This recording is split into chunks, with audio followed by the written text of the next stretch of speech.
Here it is frigid in Pittsburgh. The weather's supposed to change and warm up just in time for us to get out of town. It's a 28-15 victory. The Lion in winter. He's a Steeler in winter. It's Aaron Rodgers victorious on this night. They were booed off this field the last time they played here. Mike Tomlin said he understood and shared their frustration. They're happy tonight in Pittsburgh as the Steelers are victorious over Miami. That's now 23 consecutive wins on this field on Monday nights for the Steelers. A remarkable record under the brightest lights in the sport. How are you? I'm Scott Van Pelt. Good to have you alongside.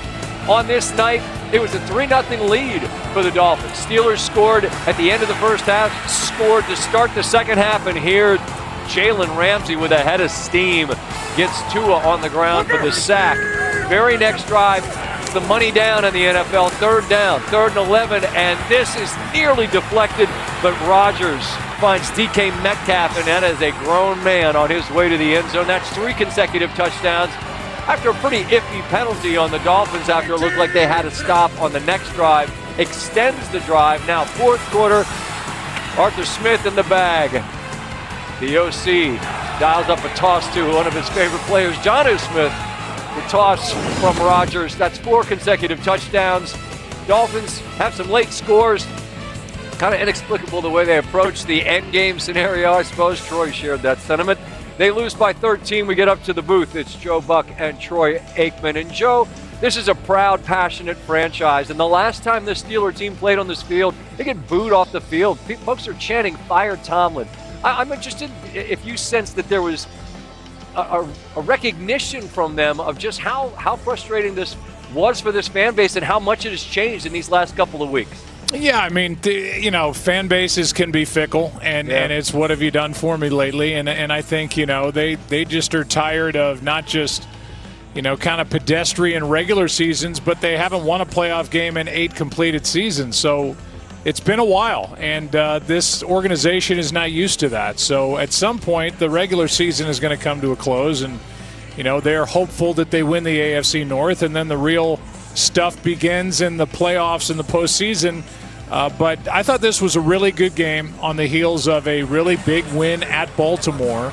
And so even his most ardent critics would have to acknowledge that this is a nice 2-week stretch for the Steelers. Without question, and they are the leaders of the AFC North. And Troy, on Countdown, we talked about Rodgers, and you mentioned his confidence late in the broadcast. Clearly he's got it.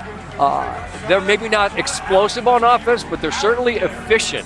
How dangerous could Pittsburgh be if the defense is just fractionally better and Rodgers starts cooking with some confidence? Well, I think they could be real dangerous, and I do. I said it during the broadcast there towards the end. I saw a quarterback today that just had body language and looked different than what I've seen all season long. Big win last week, and as he told us, I think bringing in Adam Thielen and Marquez Valdez-Scantling, I think that kind of stabilized things for him at the wide receiver position, even though, they haven't really been all that active, but it gives him confidence.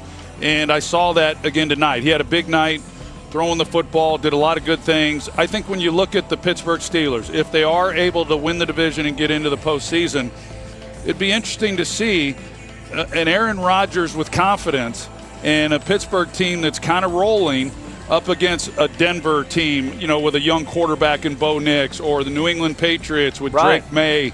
This guy has playoff experience, 4-time league MVP, and all that he's been able to do, having won a Super Bowl. And Josh Allen is kind of that guy as well, who's a veteran guy in the postseason. I think it would make for a pretty interesting postseason in the AFC.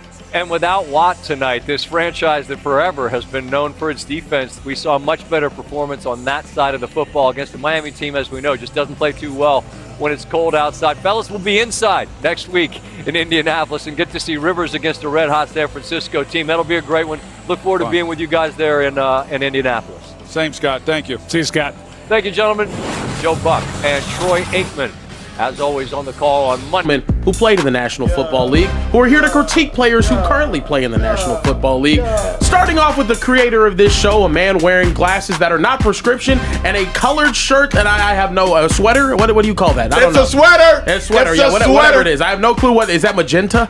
Mauve. Yeah, I don't know. I like Moff. Moff sounds rich. Yeah. What up, beautiful Emmanuel people? Acho in the building. Hey, let's get it. It's a phenomenal Monday. Y'all could be doing anything. Y'all are hanging out with us. The show is growing. The chats are growing. It's the vibe. Today's going to be a beautiful day. Let's get to it. Also joining us in the speakeasy, a gentleman wearing shoes worth well over $1,000.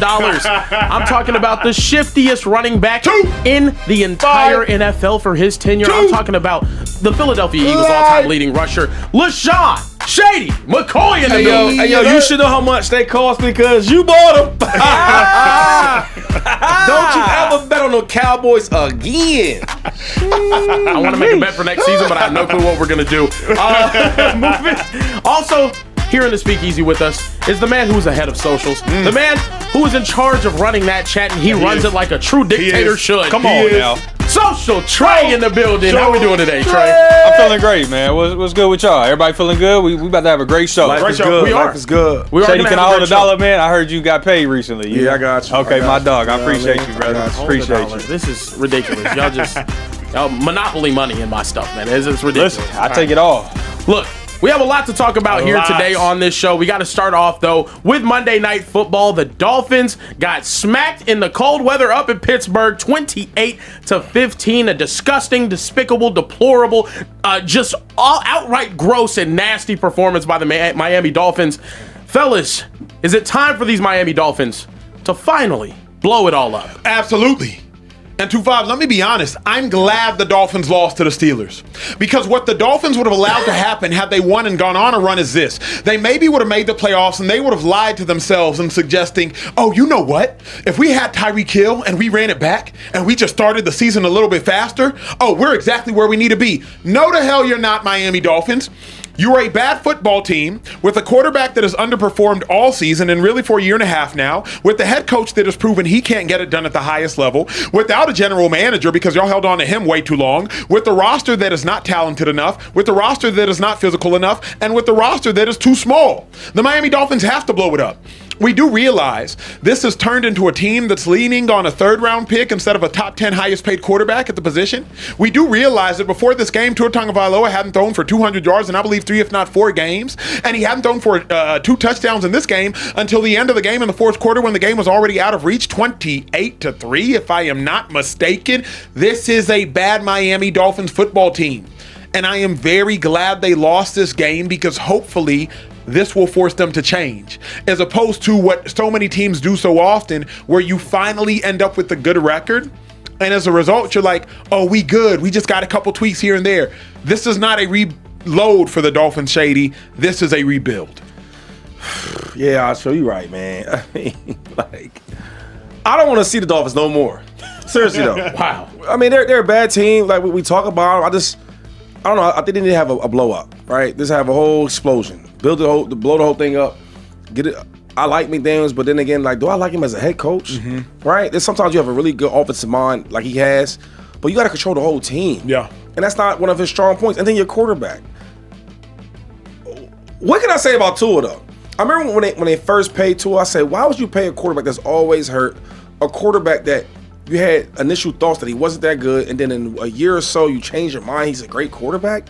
He's too little, got little arms, little fingers, little hands. He don't throw the ball deep. They get all these fast receivers for what? For what? To not throw the ball deep, right? To not showcase your speed?